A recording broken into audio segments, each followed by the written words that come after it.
Today, the Minister of Finance, Planning and Economic Development, Honorable Matia Kasaija, is here to address the nation through you, the media, on increasing prices of commodities in Uganda.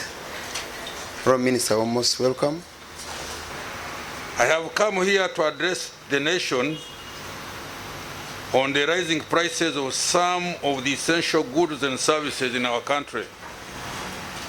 In particular, the prices of cooking oil, laundry bar soap, fuel, that is petrol and diesel, and some services such as transport fares, education services, which have recently increased and caused discomfort among the public.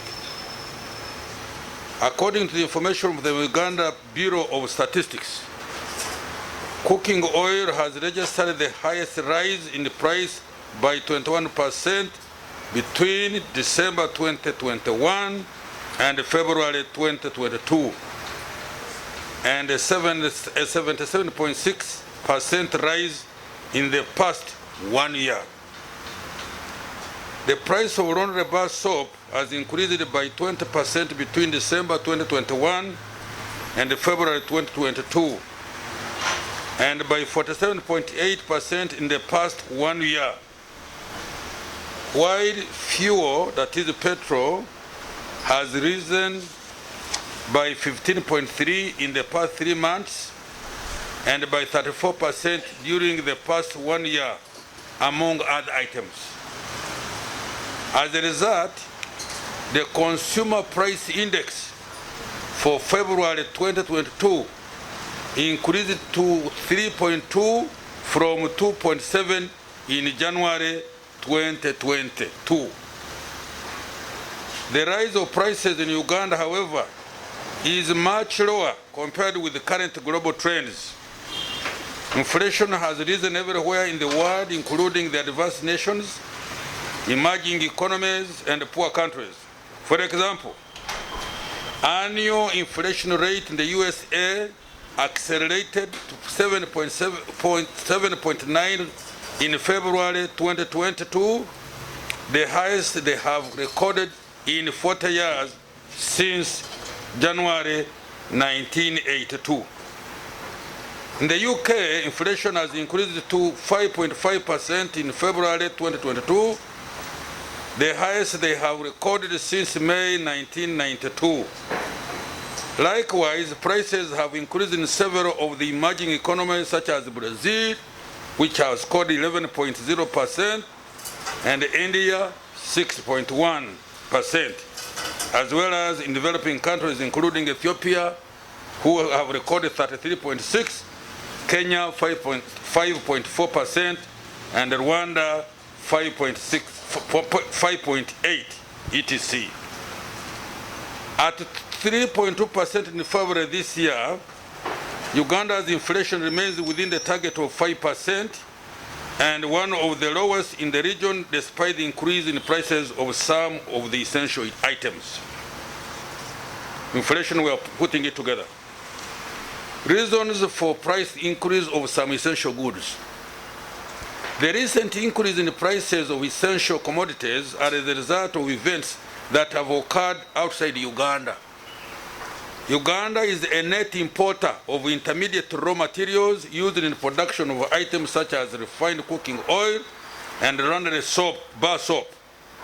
The causes are as follows. 1. The effect of COVID-19 restrictions across the world disrupted supply chains, leading to higher transport costs and a shortage of intermediate raw materials used to produce items such as soap, cooking oil, and others. In the recent past, global economy has faced high shipping costs, a shortage of shipping containers, and high fuel prices, leading to supply shortages globally. In addition, adverse weather conditions in South America has led to low production of wheat and edible oils. 2. The full opening of the economies globally following relative containment of COVID-19 has led to a rapid rise in aggregate demand for a number of fast-moving goods, beginning with oil, yet production levels have been constrained by COVID-19 restrictions. This has led to an increase in prices everywhere in the world. 3, and last, the situation has been worsened by the Russia-Ukraine conflict, which has further disrupted the supply of oil, cereals such as wheat, corn, and sunflower oil, as well as essential metals like aluminum and nickel. The two countries are major producers and exporters of these commodities. As a result of the above factors, prices of several commodities and services in Uganda have increased significantly and raised the overall inflation. The affected commodities include cooking oil, as we've said already, soap, fuel, and education services. Facts about specific items. And I will begin with laundry bar soap and cooking oil, which is the common mwananchi in Uganda uses almost on a daily basis. The prices of cooking oil and laundry soap have risen mainly due to the rising price of crude palm oil at international markets. Approximately 70% of crude palm oil used as an input in production of these two commodities is imported. I hope you know that. Let me repeat this. Approximately 70% of crude oil, palm oil, used as an input in production of these two commodities is imported. We are trying to grow it in Kalangala and other places. Manufacturers import this raw material mainly from Malaysia and Indonesia, the two leading surplus producers of palm oil. In 2021, the two countries accounted for 84% of palm oil exports. Indonesia exported 59% and Malaysia 25%. In the past 2 years, crude palm oil prices have almost doubled, driven mainly by two factors. One, increased demand for palm oil, driven by growing importation by China and India, the two largest buyers of palm oil globally. Two, severe labor shortages in Malaysia due to COVID-19 protocols. Export restrictions introduced in Malaysia and Indonesia that limit the export of crude palm oil, as well as extreme weather conditions in Malaysia and Brazil, which have affected palm oil production. In addition, the decrease in the global sunflower and soybean oil exports from Brazil, Peru, Argentina, which are close substitutes of crude palm oil, has increased the demand for palm oil and related products, thereby propping up the prices. Furthermore, the ongoing geopolitical tensions between Russia and Ukraine, the two nations that account for half of the global supply of palm oil substitutes, has exacerbated the global shortages, resulting in higher prices of raw materials. Lastly, the supply of raw materials has further been affected, increasing logistic and transport costs.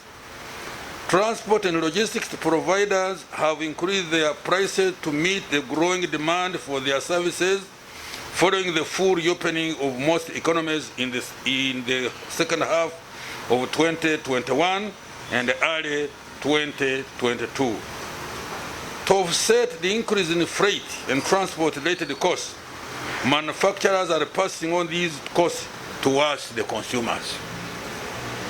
Now, domestic fuel prices. Domestic fuel prices have also increased considerably, mainly due to two factors. One, increase in international oil prices by over 70% between January 2021 and February 2022, leading to the rise in domestic palm prices. Impact of the recent fuel shortages caused by a strike at the Uganda-Kenya border in Malaba related to COVID-19 testing requirements. This caused an artificial shortage of fuel. You remember that story very well, I presume. The rise in domestic fuel prices has partly contributed to increase in the distribution costs for the manufacturers, since they rely on trucks to transport both raw materials and the final products to the markets. One leads the other. There is a problem. COVID came and disrupted the supply chains. When we reopen, there are some missing gaps. Some people are saying, remove taxes. That has got another problem also. But I will come to that one. Now, artificial supply shortages. While the recent increase in the prices of some essential items, especially laundry, bar soap, and cooking oil, is a cost-driven phenomenon explained majorly by international factors, it has come to the attention of government that some unscrupulous speculators are taking advantage of the situation by hoarding essential commodities in order to create artificial supply shortage and drive up prices.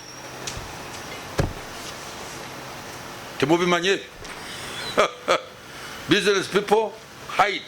When they say situation is delicate, they first keep things in the stores, so that now the market is empty, and then they come.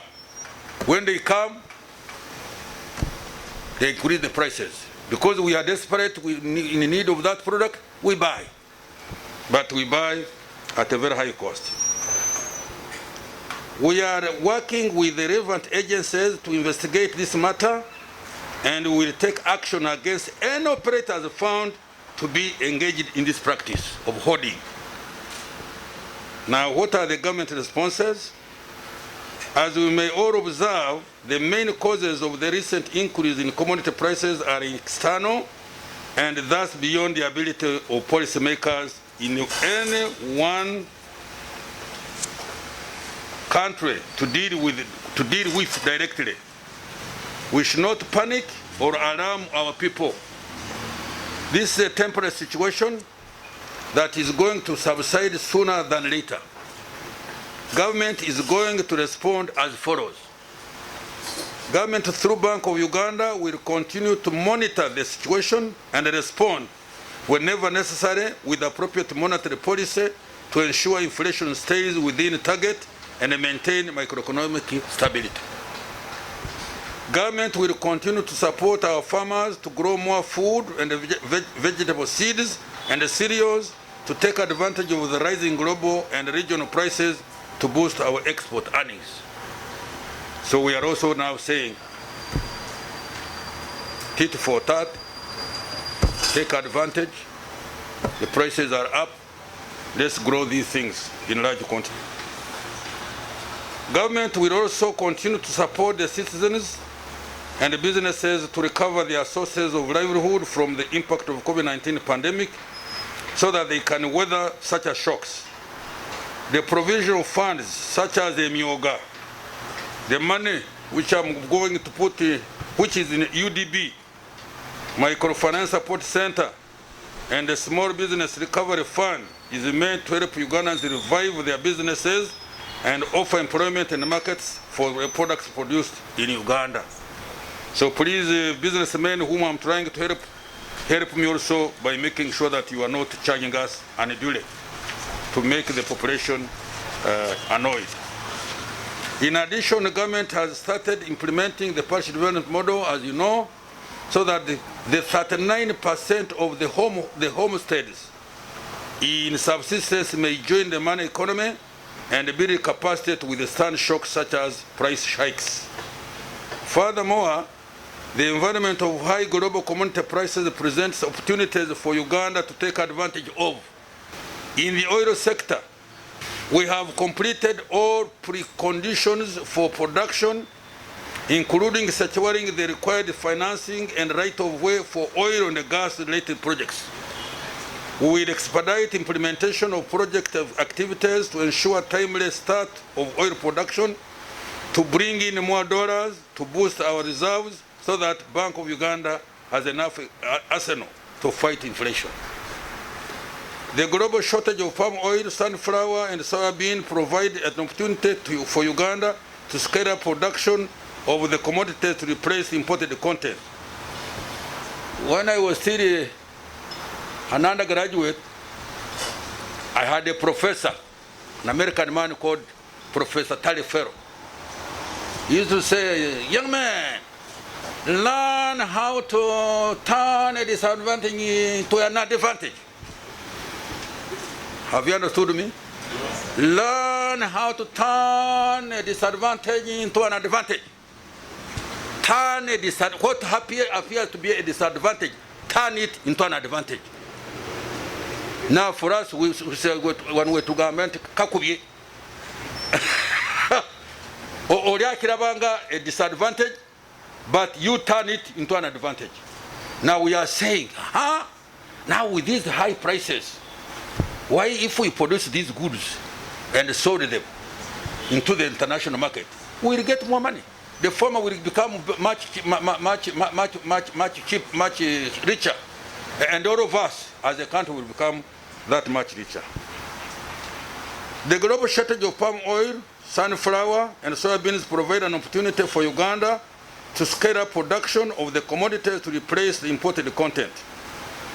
Government has already foreseen shocks that may arise from disruptions in countries where we import raw materials from and embarked on mitigating actions. We have partnered with BIDCO to grow palm oil in Kalangala, and will provide more land to BIDCO and Bukora Limited in Sangobe to grow more palm oil. In addition, we shall also be working with 40,000 farmers in northern Uganda to grow sunflower and soybean for manufacturing oil. So we are already moving. To cushion consumers against high fuel prices, government, through the Ministry of Energy and Mineral Development, is considering its regulatory role in the domestic fuel market and to ensure that fuel price movements are a true reflection of the economic environment. In so doing, we will benchmark the approaches taken by our neighbors in the region.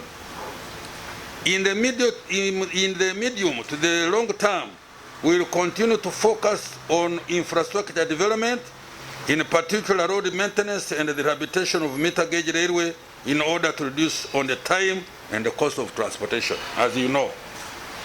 Now, in conclusion, fellow countrymen and women, the recent rise in prices of some of the essential goods and services is a temporary shock, having been caused by disruptions in global supply chains due to COVID-19 and the geopolitical tensions. The situation will soon normalize. Don't lose hope. We are monitoring the situation and will respond with appropriate policy intervention to ensure macroeconomic stability and affordable cost of living for all of us. We will also ensure that we take advantage of these global crises to boost our import substitution industrialization strategy, to support the private sector to produce domestically some of the intermediate goods used to produce most of the affected goods and services. Thank you, ladies and gentlemen.